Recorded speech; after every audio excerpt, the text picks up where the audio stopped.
really excited about this subject because in my pre-dental days, nobody talked about this. And I think it's very important, and I'm just extremely impressed that you have this group of people wearing suits and name badges that clearly understand branding and marketing and clearly see the importance of it. And you guys are all very lucky. So you give them a round of applause too. Thank you. Many of you know Clayton and Eric. They've been working with me for about a year and a half. Clayton's been coming for, since a year. Yeah, was it 1 year ago exactly? He remembers that. Absolutely, and he started shadowing, he became a patient, and so he's seen the underbelly of our practice. Eric came in and he was a back office, what's called a sterile technician, and he's evolved from a sterile technician, he got his RDA, and he's been chairside today, he's working with me on patients. Phenomenal insight, hardworking. He's going to have a real boost when he gets to dental school into what real life dentistry is about. And I'm just super pumped with what UT pre-dental team has brought to my life, the value you guys have brought to me since speaking 2 or 3 years ago. And I'm super pumped to be here. So I want to talk about 3 things. I want to break up my speech into 3 subjects today. The first topic is just my background, who I am, who Forrest family is, and kind of my pathway to dentistry.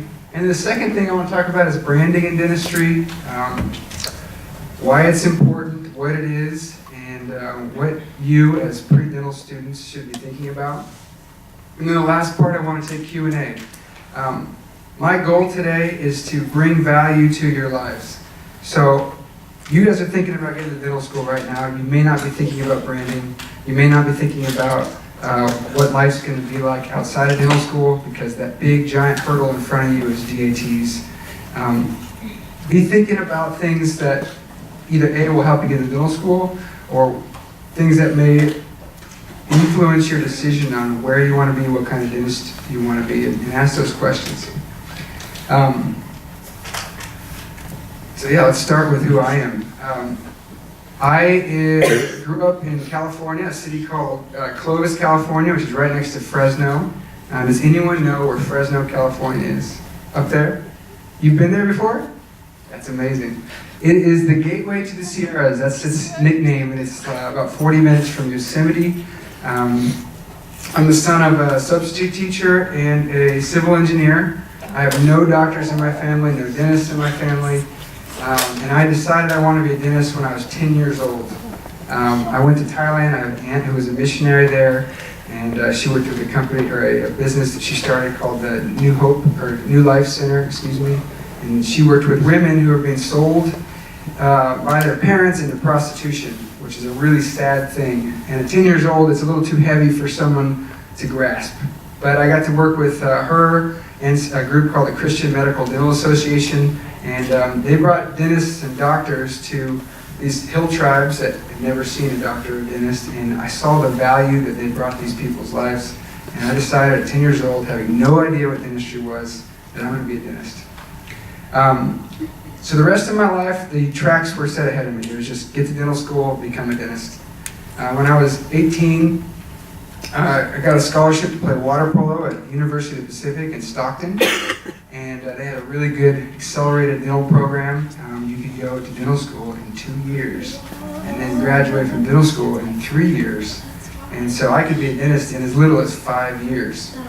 And I did this path. I met some people. I was doing dental-related things when I was 15, 16, 17.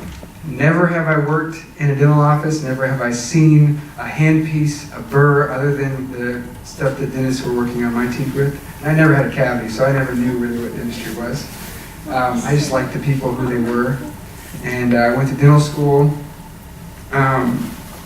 Started dental school in 2004 and graduated with a DDS and a degree in biology in 2007.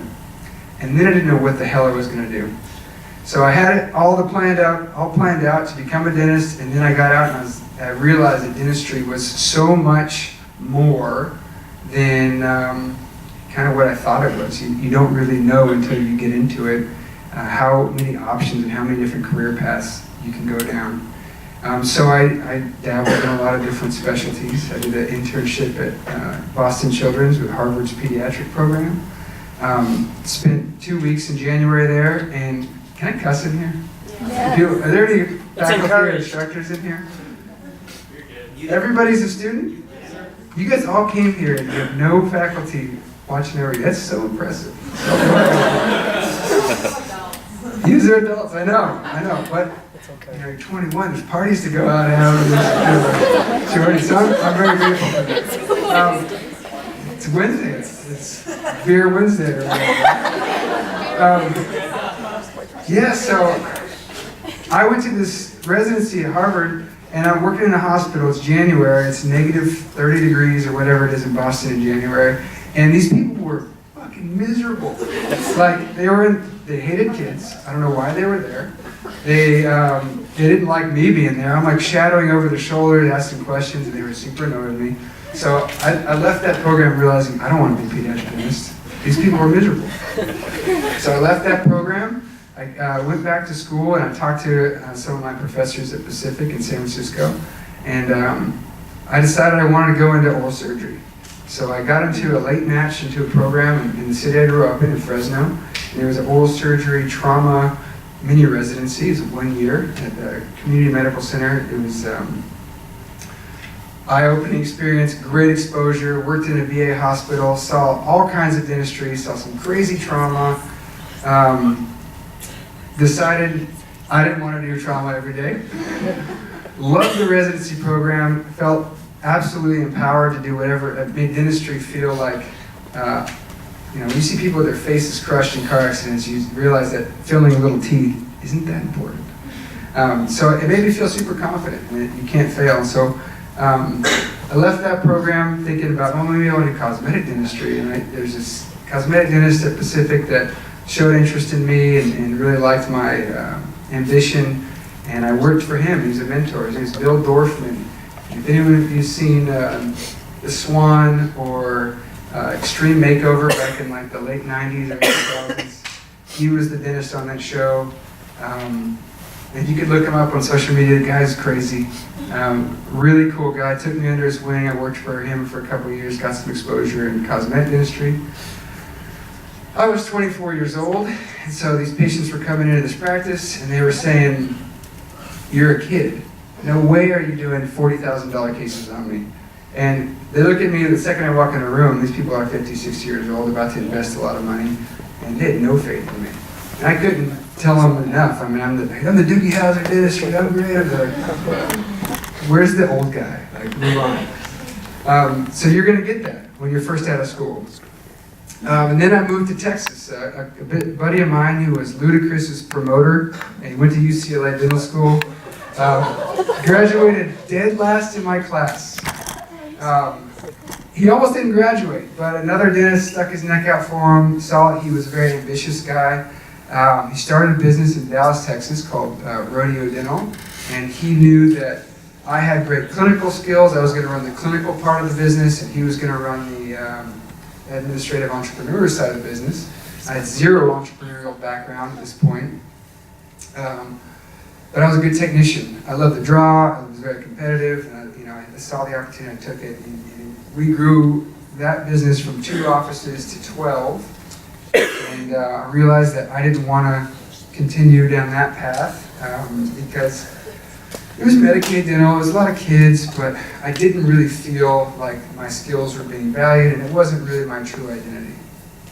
A lot of thought and a lot of heartache went into deciding what it was I wanted to do and who I wanted to be, and so the course of all those different jobs and career paths, I had a mental image of kind of who I was and what I felt dentistry should be.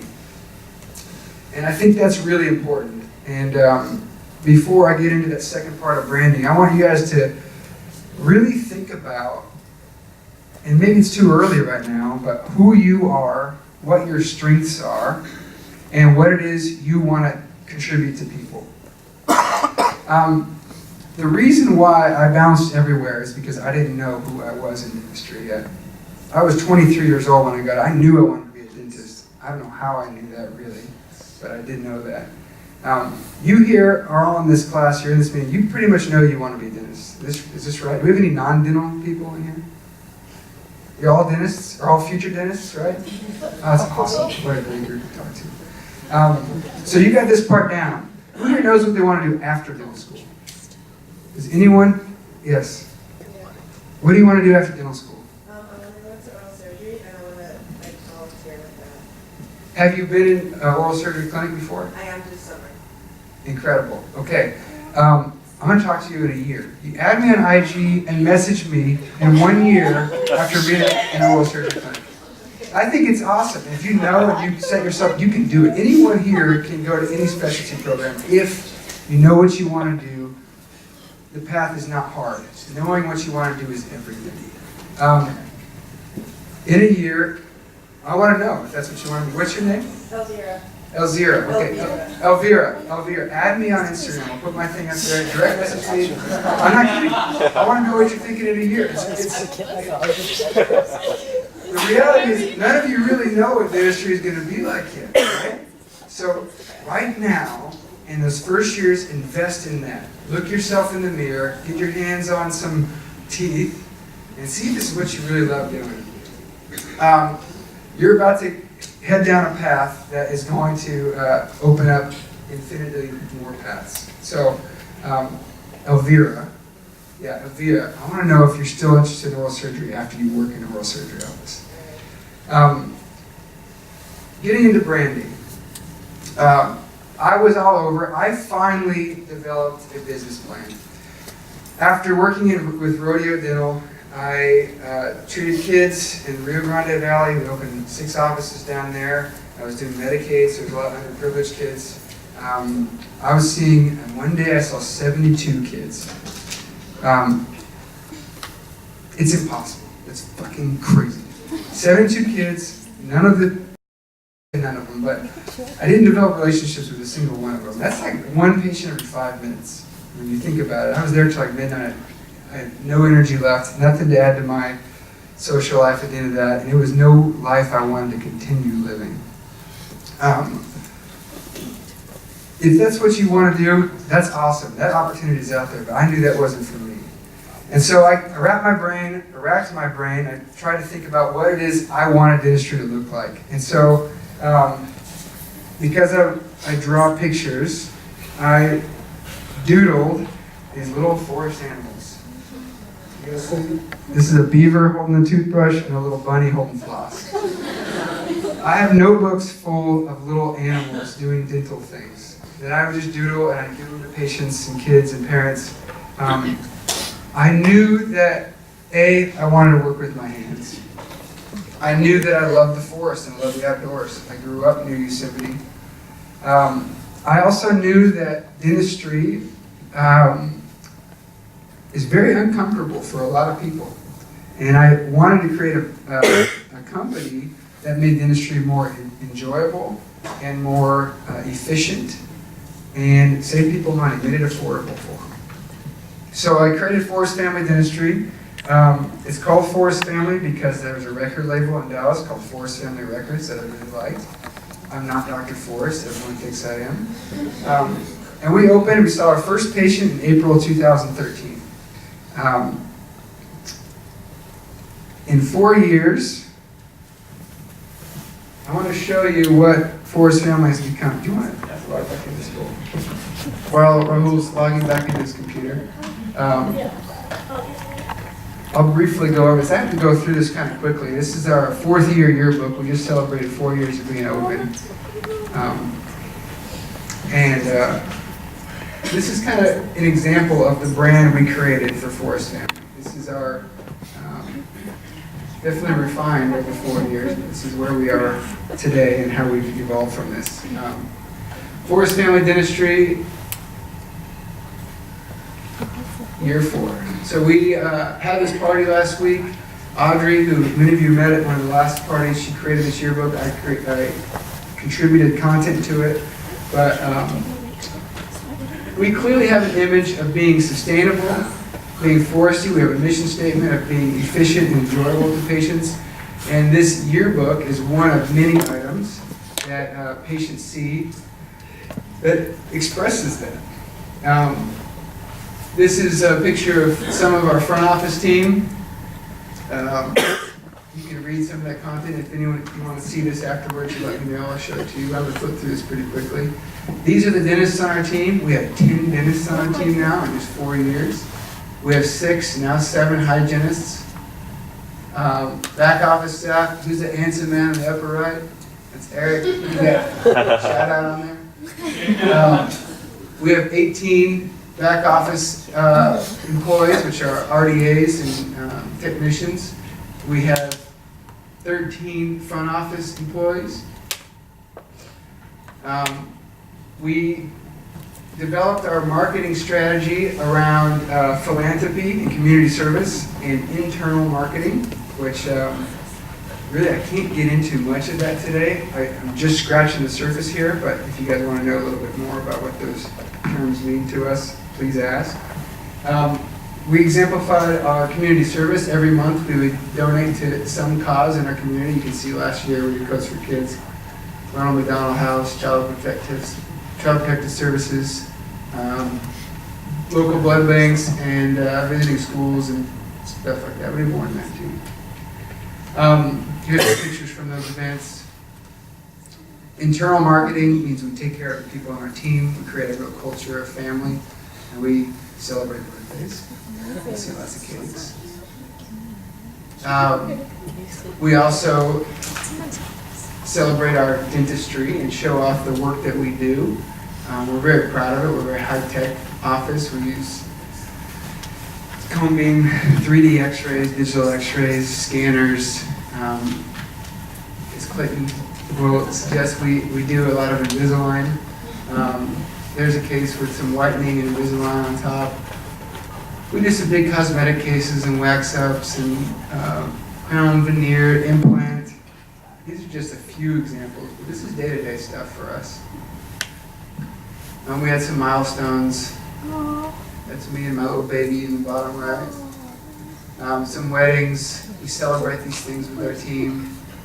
We party together. You can see some of the pictures of the party. My favorite one is this picture in the second one from the left of that guy wearing a blindfold, and we put a bunch of mousetraps in front of him, and we had to like coach him as he walked through a maze of mousetraps. He's terrified. That's Dr. Haley.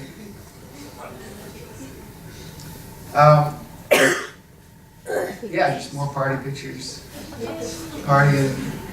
And in the back, we had this photo booth, and we let people come take photo booths and stick them in the back of the book and write us comments and stuff. We had about 80 people show up to this party. It was a great time. Everyone loved it from our team. It seemed like the community really loved it. The question is, why did we do this stuff? And this is what I want to ask you all. Does everyone here see value to this? We get a lot of nods, yes. Why? Why? This is not dentistry. Why is this valuable? Anyone want to take a crack at it? Yes. After seeing all this, it makes you want to go to your practice. Yeah, so it's going to drive patients to a practice, right? Like people are going to want to be there. It's cool. So yeah, that's one reason why people brand. Do you need to brand? As a dentist, is this something you need to do? Do you need to market to people? What'd you say? No. You're right. You do not. I feel like you just gain a technical skill, but I think it's also very valuable just because you're in a position in the community where you have a lot of influence, and to spread this influence and really use it as a tool to engage your community. And what you're saying there is that it's a tool to engage in your community, and it's a really nice thing. I agree with all that. But no, you do not need to brand and market as a dentist. Most dentists, like myself when I went to school, have no idea what any of this is. Don't even think. It's not even a part of my brain that one day I'm going to have to market to people. or create a brand or an image. Dentists can work in community health services, can do veterans services, you can work in a hospital if you're a surgeon, in which case there is no branding. You just go to work and you help people's mouths. And there's nothing wrong with that. If, however, in 2021 or 2020 when you're in dental school, you decide to enter the public marketplace, you better have a strategy for branding. Who here wants to answer what is branding? Eric, people ask questions, they get free swag, man. So if everyone has commented something, you get a t-shirt or a mug or a toothbrush or something. So Eric's gonna hand out some stuff. I really want to get some engagement here. I really want to bring some value to you guys. So if I'm talking about something that's not valuable, someone ask a question that you feel is. What is branding in dentistry? Someone take a crack at it. Those teachers. Or what is branding in general, not just dentistry? Yes? So branding is basically finding a way to like differentiate your practice from other practices so that people actually keep coming to your practice and like increase customer retention. Yeah. Absolutely. So branding is telling your story. That's all it is. It's a brand is your identity, right? So in order to brand yourself, what must you know? Who you are. You have to know who you are. The single most valuable thing and the single least understood or lacking thing in dentists is they have no idea who they are. You are not all the same. We're all doing the same thing. We're drilling and filling, right? We're doing veneers, we can do technology.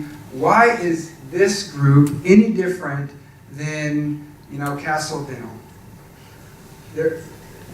We're doing the same thing. But branding is telling the story of who you are. And it is important because, like you said, people have choice, 2017. Austin is probably the most competitive city. It is the most competitive city for dentistry in Texas. We have per capita, or per square mile, especially where we are, there was 14 dentists in a quarter-mile radius. There are 450 dentists in Austin, not Travis County, in Austin. And that number's probably out. That was like 4 years ago. I have to bet it's like in the 600 now. There are a ton of dentists, and it's a free marketplace. Some of them are going to fail. You guys are going to come out of school with, in my case, there's $350,000 in debt. It's debt you can't go bankrupt on. They own your life. There's no running away from this debt. You're going to have that kind of debt when you get out. I don't know, what is dental school these days in Texas? How much does it cost? $25K? Lucky bastards. I went to Pacific, which is a private 3-year school. It is $100,000 a year, and you got to take out a loan for a living. My parents were poor, so there was no help financially. Luckily, the interest rates were pretty low, but I had to make money. And I worked my first year. I remember my first year out, I was in that practice with the cosmetic practice in San Diego, and I was dating this teacher, and she was in her second year out, and she made maybe $40,000 a year, a good teacher, went to Cal. I made like, after dental school loans and paying taxes, it was like $17,000. I barely had enough money to buy like dollar beer night. Like I couldn't even go out, I couldn't take on dates. It is really hard. So if you don't love what you're doing and don't have a business or marketing plan, some of you may regret this path. It's very stressful. So, any takeaway from this message? The takeaway is know who you are, figure out, look yourself in the mirror, what are your strengths, what do you love doing? Does that fit in a dental professional model? I can tell you that Clayton and Eric know the way our office works, and it is the most informal place. And Forest Family Dentistry we got like 20 people. They like to party, they like to hang out. They're very good dentists, excellent professionals. I mean, one of our dentists, Dr. Hughes, is 15 years out. He's owned several practices. The guy knows every dental technique under the sun. He knows technology. He's a huge geek. But when we're in the office together, we're friends, we're laid back. It's a very fun place to be. If you aren't in that environment, you gotta ask, are you gonna like that? I mean, that's a really important question. And many of you won't have the opportunity to create that right away. For 5, 10 years, you're gonna be getting the experience working for somebody else. And they might not have parties. And they might have an angry front desk lady who treats you like a kid and smacks you in the head with a newspaper or whatever that people do these days. So yeah, look yourself in the mirror, understand who you are, figure that out now before you take any $300,000 debts on. And then the last part of this branding speech is form a business plan. Don't form it now. Go to school. Experiment with as much as you possibly can. Get your hands and feet wet as much as you can in different fields, in orthodontics and oral surgery. Figure it out unless you know what you want to do. And form a business plan. I have a slide here. This was a business plan that I presented to some of the leaders in my office before we opened our 3rd location in 2017. It's just a Google Slides thing. This looks worse than your leaders put together presentation here. It's not hard to do, but you have to do some market research. Ask yourself the questions: who do you want to treat? Who's your target audience? What is the strategy and why? When will you launch? Marketing strategy. How will we do it? What will it cost? These are all important questions. We go through this and we look at who we're trying to target, what location we're looking at, how we're going to market. You see, we do some business-to-business marketing. I know a few people, like, you guys have heard of Cocoa Floss? It's a really cool company. There's a lot of little companies popping up, but social media has allowed for these companies to grow very quickly. Picked the location, we decided where the dentists are, where competitors are, where key milestones, where we're going to get patients from. We had a strategy on how we were going to get patients. We also talked about what we will market. What are the things, what's the story we want to tell people? And we looked at what I feel the most important thing is our culture, who we are as a team. And there's Clay washing himself with a hose. Does that have anything to do with oral health? No. No. And yet it's very relevant to who you are and what your brand is. Create content. We want to tell a story of who Forest Family Dentistry is. We want to raise awareness of our sustainability. We are paperless. We really think it, I believe it's important because it's who I am as a person. I want to preserve resources. I'm a hippie Californian. I want to waste less and do more high-tech procedures with scanners and digital technology, so we want to tell people that story. Has anyone ever heard of Gary Vaynerchuk? Okay. He's an entrepreneur. He's not in dentistry. He's somebody I like. He came up with this marketing strategy, which is jab, jab, jab, right hook, and basically it's give, give, give, and the last you ask.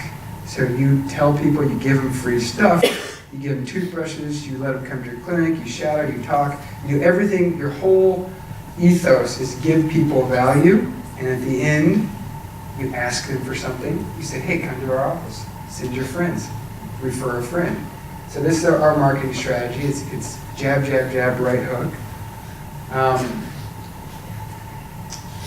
Our second thing we wanted to brand and market is our philanthropy. We want to be a team that gives back to our community. I think philanthropy is the best money we ever spend. You can read that in detail later, but talk about jabs and right hooks in every slide. We want to tell a story about our education and technology. That upper picture is a 3D x-ray. That's the images we take now on patients who need complex orthodontics, implants, anything we need to see all the vital anatomy. We can see it in 3D. We use our Taro scanner. And then here's my little drawings of forest animals at the bottom. And the last part, why?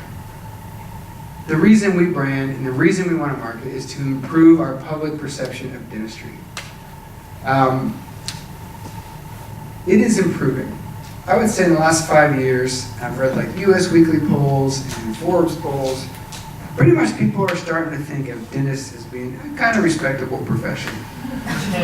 5 to 10 years ago, I would even say, 5, 10 years ago, not widely accepted, not thought of as a good profession. I mean, I was single not too long ago, and it was not getting many dates. You are a doctor, which is cool, but you're also a doctor of terror to a lot of people. They think dentist, and they think of that childhood experience where they were held down and waterboarded. And the public perception of dentistry is not great. So the purpose of branding is to improve that public perception. We wanted to bring the story of FFD to the forefront of our marketplace in North Austin, and so we want people talking about us. We wanted to create a sustainable, anti-fragile business. Anti-fragile is a concept that I repeat to our team a lot. It is a business that thrives when bad things happen. And if you heard my last presentation, it was about dental insurance climate and how to, in the future, how to exist in dentistry and do dentistry the way it's been done for the last 50 years, how to be able to make money when insurance companies are decreasing reimbursement rates and the amount of people with insurance is going up. You go to any dental conference now, and this is all people complain about. Dentists all are whiny little crybabies about dental insurance. I don't think it's a problem. I think it's an opportunity. But that's because I have an anti-fragile business model. To be a recognized and influential dental brand in Texas and blossom into other product development, collaborative marketing opportunities, and other entrepreneurial developments. Does any of this say, I want to learn how to fill teeth better? None of it. All right, so this is me, this is what I want to do in dentistry. This is not what all dentists have to be, but I am passionate about the business and the entrepreneurial opportunities in dentistry. This could be some of you in here. Some of you in here might be very interested in research, maybe very interested in science, maybe really interested in helping, giving back, and working in a underprivileged area in Medicaid or VA or Native or tribal dental clinics and things like that. And that's all awesome. It's all amazing. But if any of you guys are interested in the business of dentistry, I want you to message me, DM me. Today I want you to ask me some questions about it and think of it. I know I gave a very surface speech on the importance of branding and how I do it, but I want you guys to... what's that? What? Someone say Snapchat? Yeah. Yeah, what's that? You're on Snapchat? Oh, I'm a Snapchat, yeah. Yeah, hey, Can look. I add you? To the new thing, I'm going to be honest. And if you want to be a good entrepreneur, you better look at, well, hey, every decision the consumers in dentistry are going to be making, every decision is going to come from this, everything. Nobody reads mailers anymore. If you want to be a relevant business person in 2017 and beyond, you better know how to speak the languages that exist on the platforms on your phone. So yes, I'm a 34-year-old man who's on Snapchat. And I love it. And if you Snapchat me, it's great. I like Instagram now. My wife thinks it's less creepy, so she's not like, we can Snapchat. Yeah, Instagram's probably a little better way to do it, but yeah, whatever comes up in the future, know those. I'm not religious about any one form of media, but if you're smart branding dentists and branding professionals, you will learn all of them. Your patients, your clients will interact with you on all of them. I want to touch on some more things here. Let's see. Yelp, Google Plus, Facebook reviews. That's megaphone word of mouth marketing. We spend $0 on any of those things. They drive our patients to our clinic 10x, 20x more than any other form of media. This is huge. If you don't understand this concept, learn it. And that's just taking care of people. All that is customer service. If you want to get good Yelp reviews, when someone walks through your door, make them feel like they're the only person in your office. Take care of them the way Four Seasons Hotel takes care of them. And if you want to get me on a crazy tangent, I'll tell you how I feel that dentistry is more like hairstyling than it is like medicine.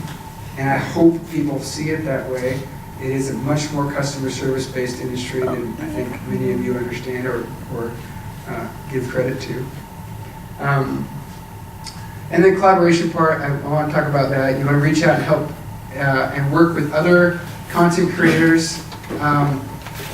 I look on, you know how I decide how I'm going to market is I go on Instagram, I go in an area, I do a search a hashtag, and I see like dentistry, orthodontics, or community service, and I see what top hashtags are, and I direct message them, and I say, hey, how can we be of value to you? How can I help your business? I'm a bunch of dentists, I got 10 dentists with me. And so we collaborate business to business that way, and it's been very fruitful for us. This was talking about when we launched. We actually, you see that it said January 2017. If you are ever going to try to build a business, we didn't open until April. This is the slowest city in the world to build anything, and permits take forever. And you had to have some money saved up because you're sitting on your hands for a few months before it opens. Let me get to this part. This part is pro forma. It's what it will cost, and you know, if you guys want to know more about this, I'm happy to share it with you. These are the pro forma numbers we wanted for our main office. Well, the green is what our main office did the first week we opened, and we did 24,000 in collections.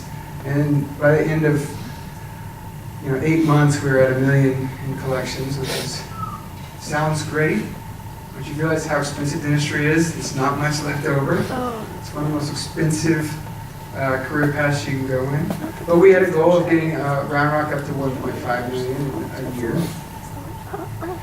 And it's reasonable.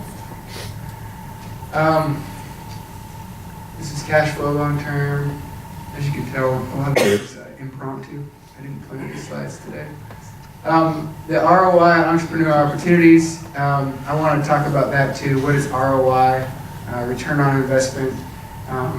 All these philanthropic events, what are we getting in return for this? You can't measure this stuff. There's no way to measure how the effort you did when you helped that one person out will come back and benefit you. So as branding people, and you walk out of here thinking about branding, just know that the thing you invest in is people. People, period.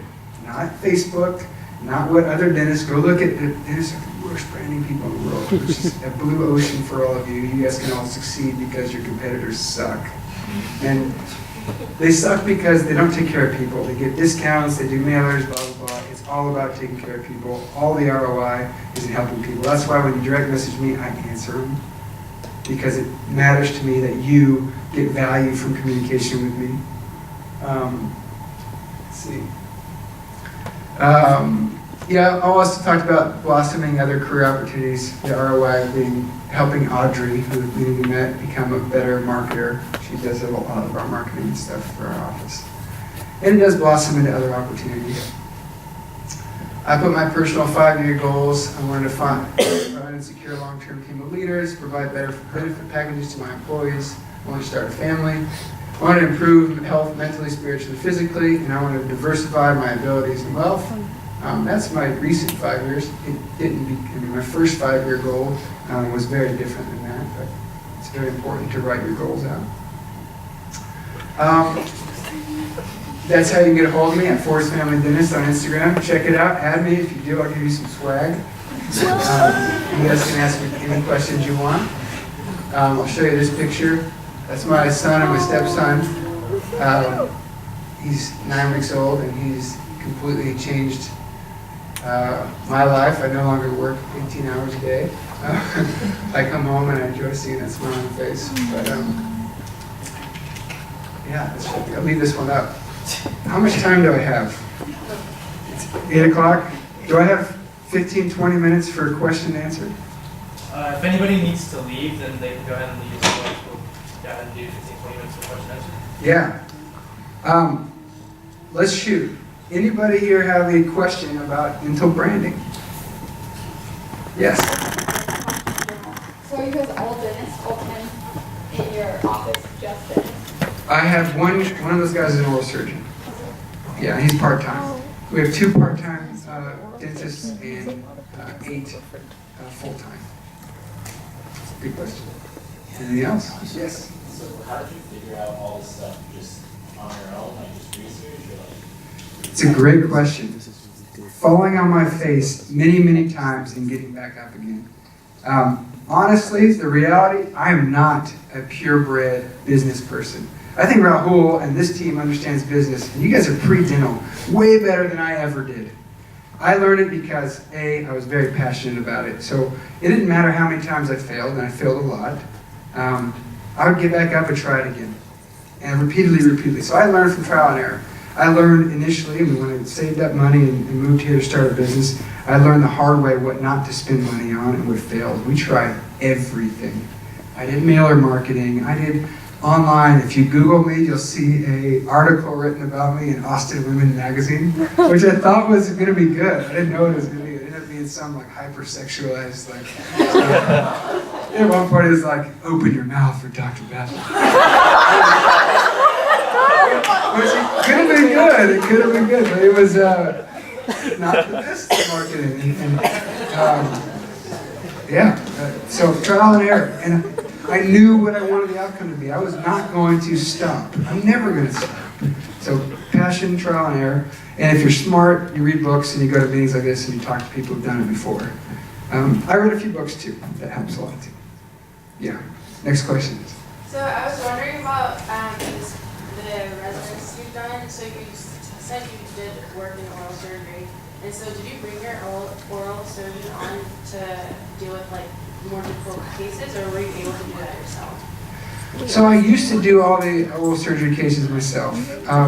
When we first started, I would take out wisdom teeth. I do place dental implants. I do a lot of dental industry. But you guys all heard the saying, jack of all trades, master of none. So the reality is I'm trying to do everything. I'm never becoming great at anything. So our team has gotten very, we've made cutouts, niches. Everyone has kind of a strength. And we needed somebody who could deliver IV anesthesia, so level 4 sedation. And an oral surgeon can do that, and he brings his own anesthesia team, and he takes out wisdom teeth 1 day a month, or 2 days a month.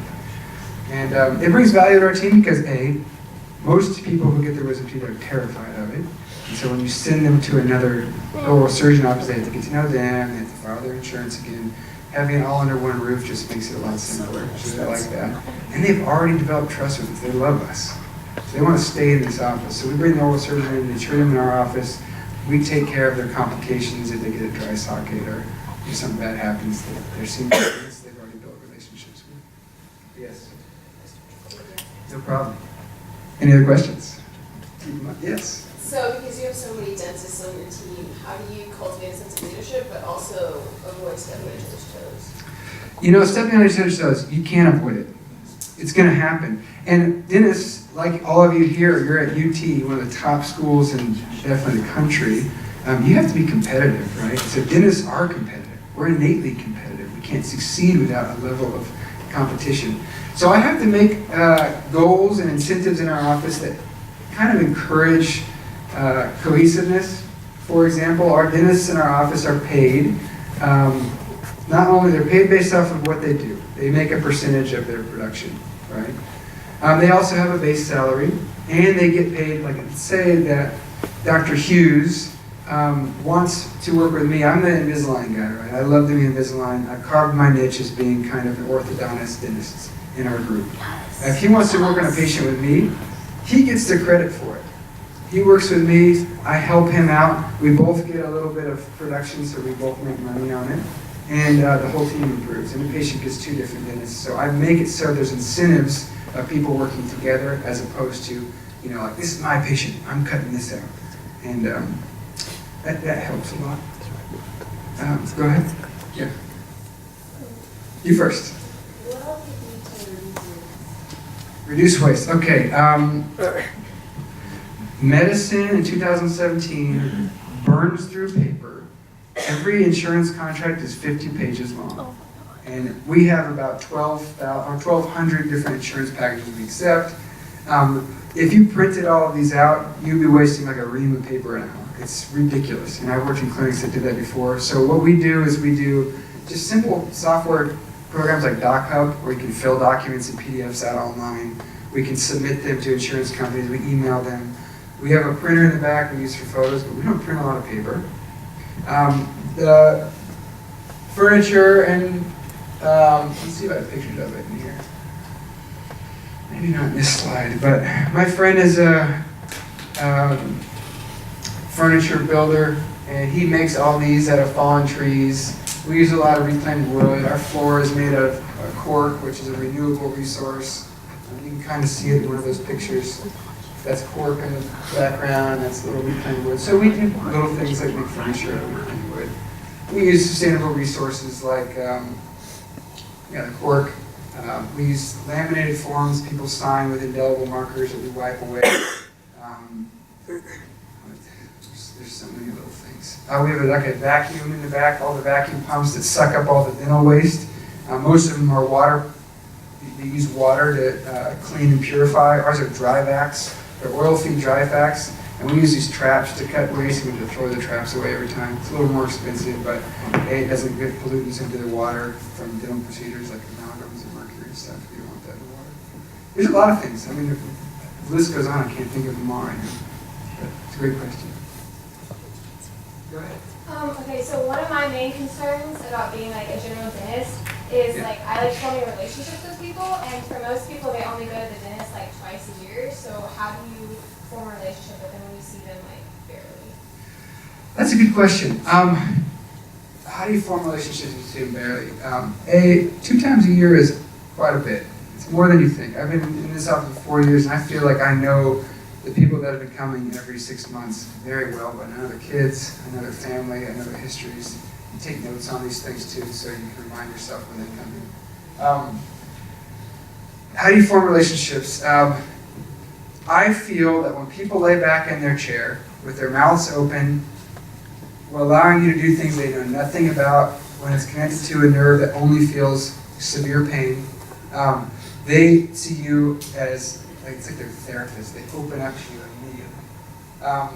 If you can't deploy empathy and sympathy with people and listen and get to know them, you're not going to be a successful dentist. Not in a free market workplace. You can be an oral surgeon. They don't listen to you. They don't give a shit who you are. You take your wisdom teeth out and give them an IV with drugs in it. But if you're a general dentist, you have to form relationships.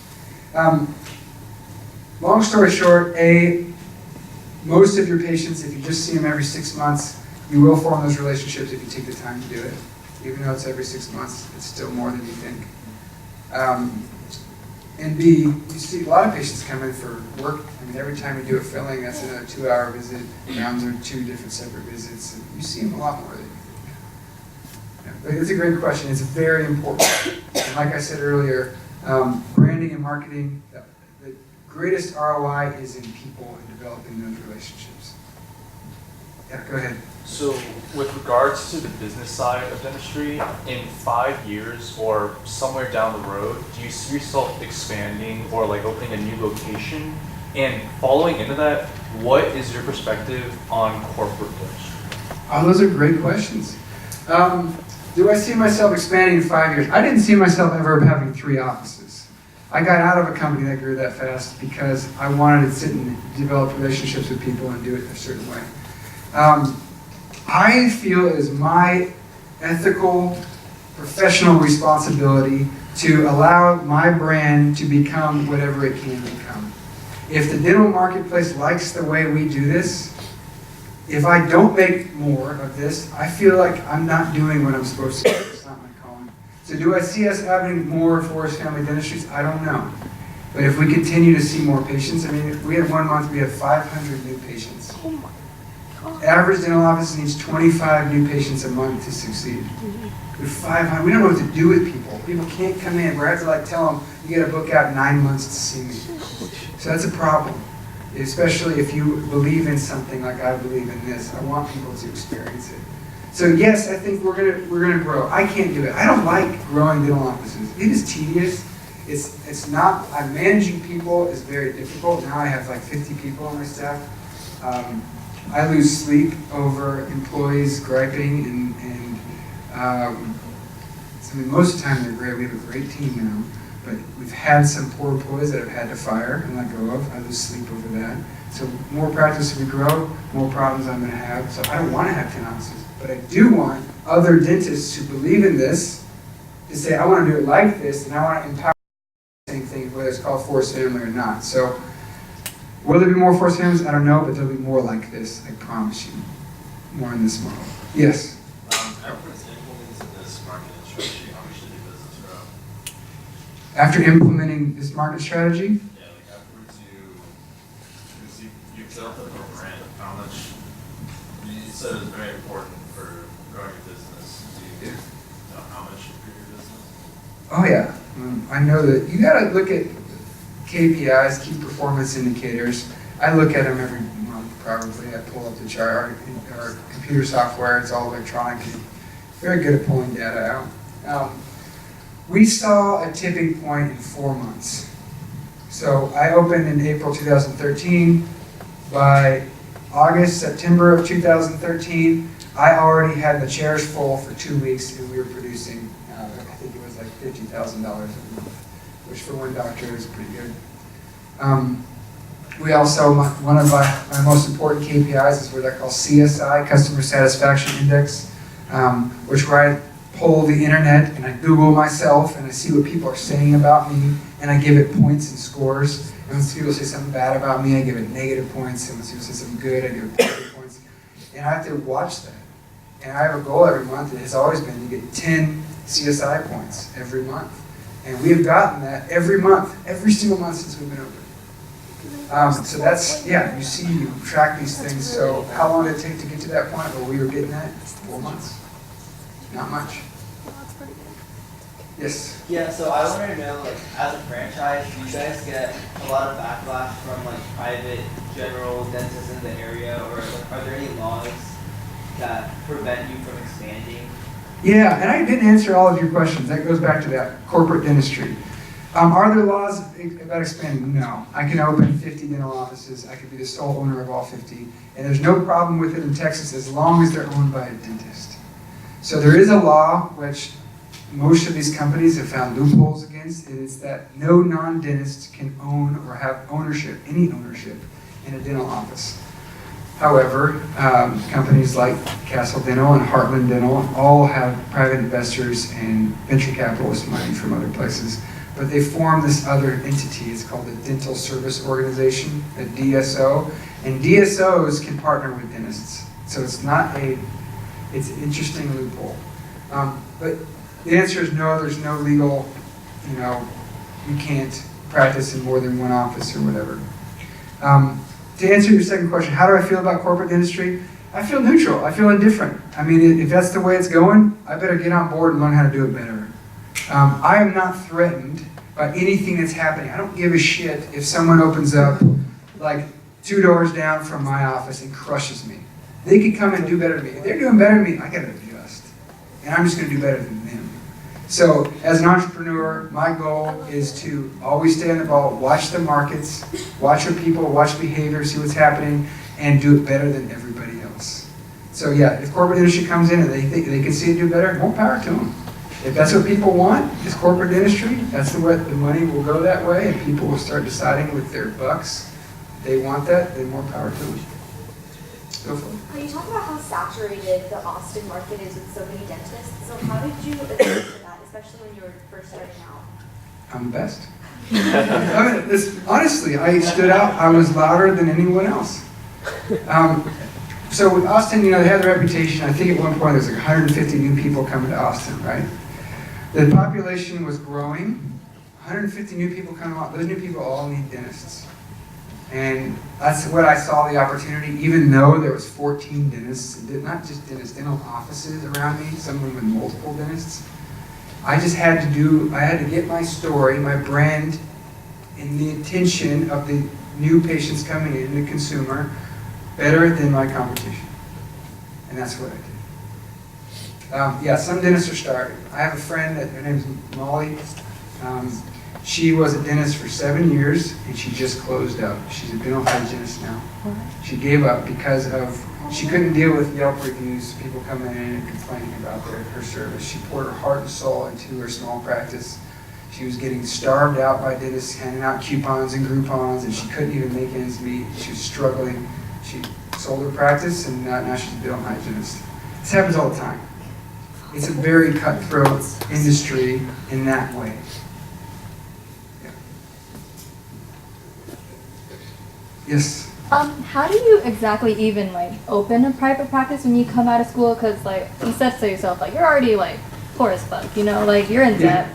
So like do you just like pile on even more debt? Like YOLO, you might as well, or like how do you do that? Great question. You don't right out of school. Don't. I was a dentist for 7 years before I opened my practice. The takeaway is you must learn yourself first, right? And you can't learn yourself unless you jump in and you hustle. Anyone here read Malcolm Gladwell? Anyone like his, okay, Tipping Point and Outliers? He wrote a bunch of books about market anomalies and people who succeeded and how their stories were. There was a story about the Beatles. And the Beatles, it stands out to me, the Beatles, when they first formed, when they were young kids, 18, 19, and going to college, well, they wouldn't go to college, they dropped out of college, but they were playing shows in Hamburg, Germany, in brothels and whorehouses, and they would play 12-hour sets. So they'd sit there and play in front of a crowd that doesn't care about them. They're there for prostitutes and beer, and they played for 12 hours at a time. They became experts at what they did. My encouragement to dentists when you come out of school, jump in, get as much experience as you can, as many things, and do it working for somebody else. And while you're doing it, you're forming this business plan. You're forming your identity. So the question, do you open right out of school? Absolutely not, unless you're some phenom, brilliant person who's already got it figured out. Definitely wasn't. Yeah. Is that helpful? Who else?